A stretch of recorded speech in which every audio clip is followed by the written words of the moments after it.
اور جب ہم زمینی حقائق کی بات کرتے کرتے اپنے نبی کی توہین کو بھی برداشت کرنے کے لیے تیار ذہن کر رہے ہوں تو اس دور کے اندر بتاؤ میرے پلے کیا ہے، میں کیا کروں، میرے دامن میں اور کیا ہے؟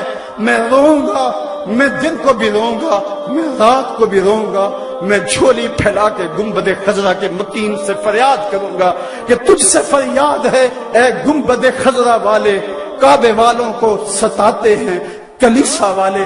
مجھے ایک صاحب کہہ رہے تھے جناب آؤ عمرے کو چلیں، میں نے کہا 6 سال قبل گیا تھا، اب مجھے حوصلہ نہیں پڑ رہا، میں کون سا منہ لے کے آقا کے سامنے جاؤں گا، میں کون سا جو ہے وہ منہ لے کر حضور کو دکھاؤں گا؟ آقا تیرے دشمن تو دندنا رہے ہیں، تیری حرمت پہ حملہ کرنے والے تو دندنا رہے ہیں، میں کیا کروں گا، میں کیسے جاؤں گا؟ صاحبو زندگی کٹ رہی ہے، میں اور آپ موت کے لمحہ لمحہ قریب ہو رہے ہیں، موت تو آ ہی جائے گی، بہتر نہیں ہے کہ کوچہ محمد میں آئے، موت تو آنی ہے، مجھے مت ڈراؤ۔ لوگ کہتے تھے یہ خوفناک دور ہے، بم پھٹ جائے گا، کوئی کچھ کہہ رہا تھا، کوئی کچھ کہہ رہا تھا، میں نے کہا میں تو ڈھونڈ رہا ہوں موت کو کہیں ڈھونڈ کے لاؤ، میں تو لمحہ لمحہ موت کے پیچھے بھاگ رہا ہوں، لیکن جب تک موت نہیں آنی اتنی دیر تک تو میں منتظر رہوں گا۔ کیا اب بھی کوئی جینے کا جواز باقی رہ گیا ہے؟ اب بھی ہم جی سکتے ہیں کہ ہمارے آقا کی توہین ہو رہی ہو اور ہم جی رہے ہوں؟ ایک ایک سانس دکھن بن گیا ہے، ایک ایک سانس نیزے کی انی ہے جو کلیجے کو چیر رہی ہے، زخم ہی زخم ہے، تا حد نظر شعلے ہی شعلے چمن میں نظر آ رہے ہیں، امت لٹ رہی ہے، کٹ رہی ہے، پٹ رہی ہے۔ اے خاصہ خاصان رسل وقت دعا ہے، میں یہی عرض کروں گا حضور ہم سے روٹھ نہ جائیے، ہم نے غلطیاں کی، ہم نے زیادتیاں کی، ہم نے آپ کی سنت سے منہ موڑا، ہم نے دشمنوں کی سی شکلیں بنائیں، ہم نے جو آپ کی سنت کو کٹا کر نالیوں میں بہایا، ہم نے اپنے سروں کی مانگیں یہود و نصارہ کی طرز پہ سجائیں، ہم نے اپنی محافل کو حنوت کے طرز زندگی کے مطابق بنایا، ہم نے رسمیں حنا کے نام سے، ہم نے فیسٹیول کے نام سے بے حیائی پھیلائی، ہم نے مخلوط تعلیم کا ڈھونگ رچایا، ہم نے کیا کچھ نہیں کیا، تیرے دین کا جو ہے وہ حولیہ بگاڑ کے رکھ دیا۔ ہم خانقاہوں میں تھے تو صرف حق ہو میں لگے رہے، ہم منبر و محراب میں تھے تو ہمارے حجرے غیبت کی بدبو سے متعفن رہے، اور ہم اگر جو ہے وہ تاجر تھے تو ہم لوگوں کو لوٹنے کے چکر میں رہے، اگر طالب علم تھے تو بسوں کو بٹے مارتے رہے، اگر ہم استاد تھے تو ہم شاہی بچوں کو خاک بازی کا سبق پڑھاتے رہے۔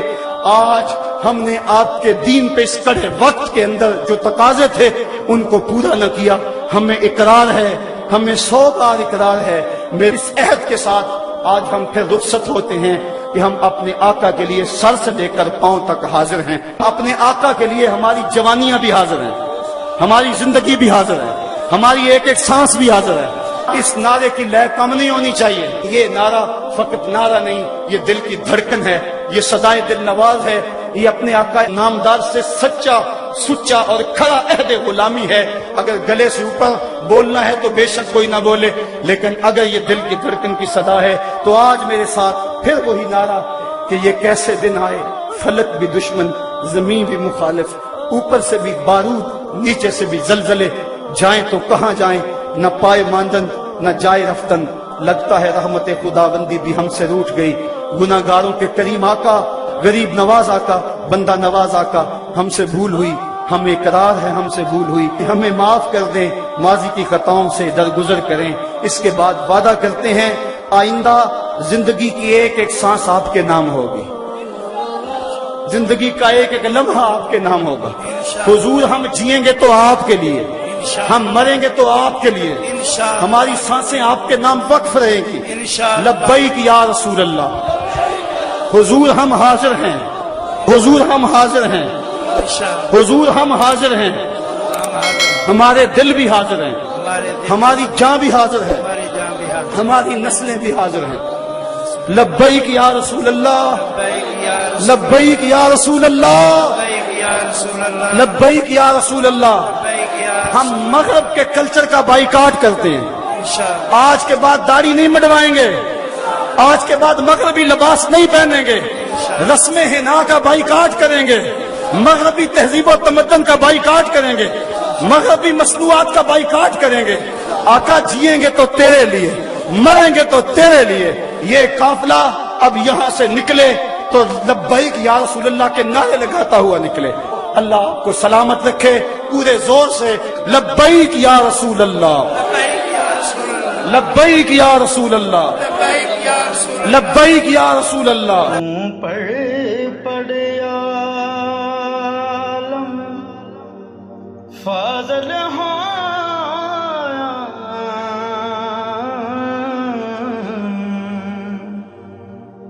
کدے اپنے آپ نو پڑھیا نہیں. تو جا جا وڑدا مسجد مندراں,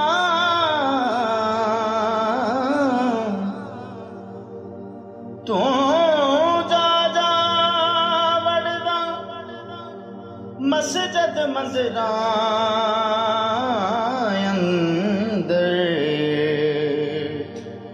کدے من اپنے وچ وڑے